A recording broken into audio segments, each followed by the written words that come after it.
안녕하세요, 혜연입니다. 오늘은 조금 무거운 주제를 가지고 왔어요. 우울함, 날려버리기.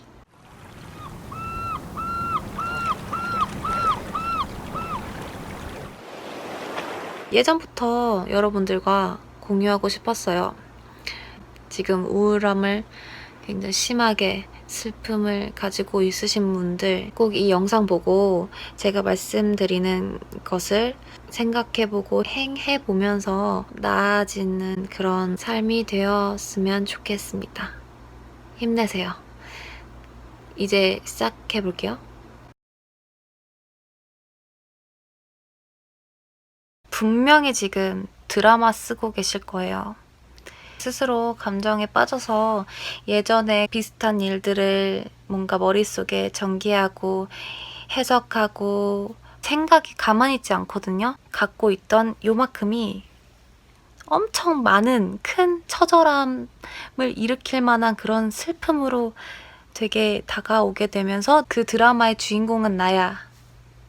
그렇게 빠져들면 정말 그냥 감정적일 수밖에 없거든요.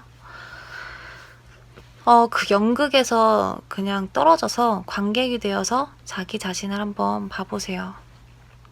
우선 그게 첫 번째입니다.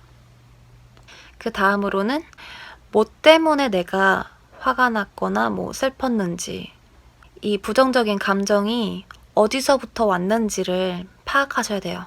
그러니까 원인을 찾아야지만 해결을 할 수가 있거든요.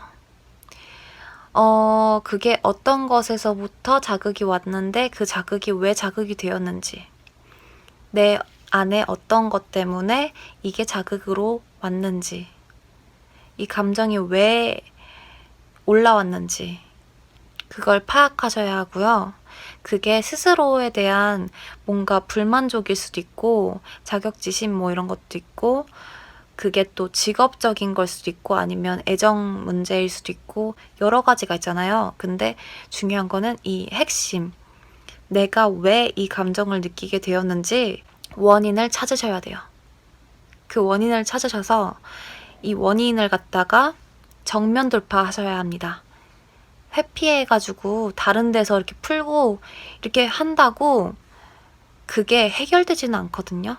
그러니까 절대적으로 원인을 파악하시고 내 고통보다도 용기를 조금 더 내서 그걸 정면 돌파하고 딱 뭔가 내가 할 수 있는 최선을 거기다가 쏟아붓는 게 그게 또 타파하는 방법 중에 하나니까 우선은 원인을 찾으시고 그 원인을 찾았다면 정면 돌파를 하시는 게 두 번째입니다. 그리고 이런 경우가 있어요. 나한테는 이게 타격이 10인데 다른 사람한테는 이게 별게 아닌 타격이 한 1 정도예요. 근데 이거는 어쩔 수 없이 다 자라온 환경도 다르고 경험도 다르고 가치관도 다르고 모든 게 다르기 때문에 정말 당연할 수 있는 거고 타고난 성향이 또 있기 때문에 나는 이게 진짜 너무 크게 고통으로 느껴질 수 있는 건데 저 사람은 아니야. 그래서 나는 뭐 어쩌고 저쩌고 이럴 필요 없어요. 내가 조금 더 이거에 대해서 민감할 수 있고 또 왜 그런지 이거는 여기서 그렇게 중요하지 않습니다. 그러니까 너무 깊이 생각하지 않는 게 좋겠습니다. 세 번째는 내일은 내일의 태양이 뜨니까 오늘 그랬다고 내일을 단정짓지 마시길 바랍니다. 엄청 큰 변화도 내일 일어날 수 있는 그런 범위예요. 이 세상에 있는 것도 상식적인 게 아니거든요. 그러니까 여러분, 오늘로 내일을 예상하지 마세요. 미래는 밝다고 생각하고 그렇게 내일을 믿어보세요. 제가 오늘 이 영상을 찍는 내내 이 한 가지를 말씀드리려고 여러 가지를 같이 말씀드린 거예요. 핵심적으로 저는 이 감사 중에 한 부분을 갖고 이 우울증에서 아예 벗어날 수 있었거든요. 일단은 감사가 되게 식상할 수 있고 어떻게 보면 뭔가 와닿지 않을 수 있고, 그런데 어려우신 분들은 일단 첫 번째로 단순하게 접근을 이렇게 하세요. 이 상황이 있다면 이 상황에서 더 최악의 수를 겪지 않는 것에 대한 감사부터 시작을 해서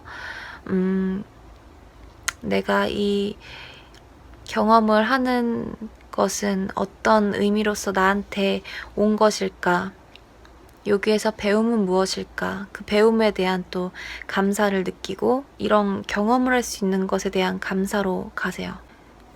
내가 눈이 보이지 않았더라면, 내가 말을 하지 못했더라면, 내가 냄새를 맡지 못했더라면, 내가 듣지를 못했더라면, 그리고 제가 갖고 있는 모든 것이 원래부터 저한테 주어진 걸까요? 친구들과의 소통, 내가 좋아하는 것을 볼 수 있고, 내가 좋아하는 게 있고, 감정도 느낄 수 있는 거. 저 여기 한 손에 핸드폰을 들고 촬영도 하고 있어요. 머리도 이렇게 노란색 머리로 하고 싶어서 했어요. 이 모든 것들이 당연하지 않거든요, 원래. 오감을 갖고 내가 인간으로서 태어나서 여기에서 이제 경험을 하고 촉감도 느껴지고 인지할 수 있고 생각할 수 있고, 이 세상에서 모든 걸 내가 창작할 수 있는 그런 능력이 되는 거잖아요. 갖고서 태어난 거잖아요. 갖고 있지 않는 것에 대해서도 배움이 있고, 여러 가지 이제 사람마다 다르긴 하겠지만 주어진 당연한 것들이 원래 당연하지 않다는 그런 생각이 들더라고요. 당연하지 않고 인간에 대한 그런 사랑이 얼마나 크면 신이 어떻게 이런 내가 자유의지를 통해서 안 좋은 거라고 생각하는 것도 할 수 있게끔 이렇게 만들었을까? 내가 경험하고 싶은 건 다 경험할 수 있게끔 이렇게 했을까? 존재에 대한 그런 감사, 내가 원래 당연시 여기게 됐던 그런 것들의 감사가 마음 깊이 들더라고요. 이 내용은 더 길게 해서 영상을 촬영하도록 할게요. 아무튼 4번째는 신에 대한 감사입니다. 모든 게 기적입니다. 5번째는 애정결핍에 관한 이야기인데요. 자존감이랑도 연관이 있어요. 원래 옛날부터 우리는 사랑을 부모님에게서 받고 또 타인에게서 받아오는 게 되게 익숙했잖아요. 그게 충분하지 않은 사랑이든 충분한 사랑이든 타인에게 받는 게 익숙해 왔던 터라 자기 자신에게 사랑을 주는 그런 방법을 어디서 배우진 않았어요. 근데 타인의 사랑은 굉장히 한정적이고 상처를 받는 그런 경우도 있고요. 사실 신뢰하는 거 거기서부터 문제가 있기도 하죠. 어쨌거나 익숙해져 있는 사람들은 고통을 받을 수밖에 없어요. 왜냐면 그게 영원하진 않거든요. 하지만 내가 나를 사랑하는 그 방법을 알고 또 타인의 사랑에 너무나도 큰 영향을 받지 않도록 포지션을 취해 버릇하면 흔들리지 않고 항상 충족된 나 자신의 그런 사랑과 자존감으로 우리는 좀 상처나 그런 것에 덜 영향을 받을 수가 있어요. 자존감에 관한 이야기인데 이거는 처음에 너무 없다 하신 분들에게는 작은 목표를 세워서 그거를 조금씩 성취하는 것부터 시작하라고 말씀드리고 싶어요. 특히나 내가 개선하고 싶었던 부분에 대해서 그냥 행동을 많이 하세요. 그러다 보면 그런 자기와의 약속들을 채워나가면서 자연스럽게 자존감이 올라가는 부분이 있고, 남들이 칭찬해주는 부분에서 또 자존감이 올라가는 부분이 있는데, 그런 부분들은 크게 좌우하진 않아요. 내가 애정결핍 있고 사랑의 부족을 갖고 있을 경우에 그것을 남한테게서 의지해서 채우려고 하는 게 있는데, 남은 그거를 항상 주진 않거든요. 주다가 안 줄 수도 있는 거고, 내가 남한테 주는 사랑도 정말 뭐 엄청난 거가 아니거든요. 엄청난 게 아니에요. 그렇듯이 나한테 남들이 주는 그런 사랑도 소중하긴 하지만, 그 사랑이 언제 이렇게 손바닥 뒤집듯이 뒤집어질 수 있는지도 모르는 거고, 거기에 매달리거나 집착하지 않는 게 좋은데, 내가 그런 결핍 있잖아요.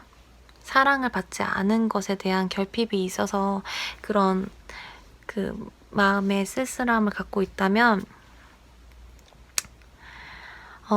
이렇게 생각하세요, 여러분.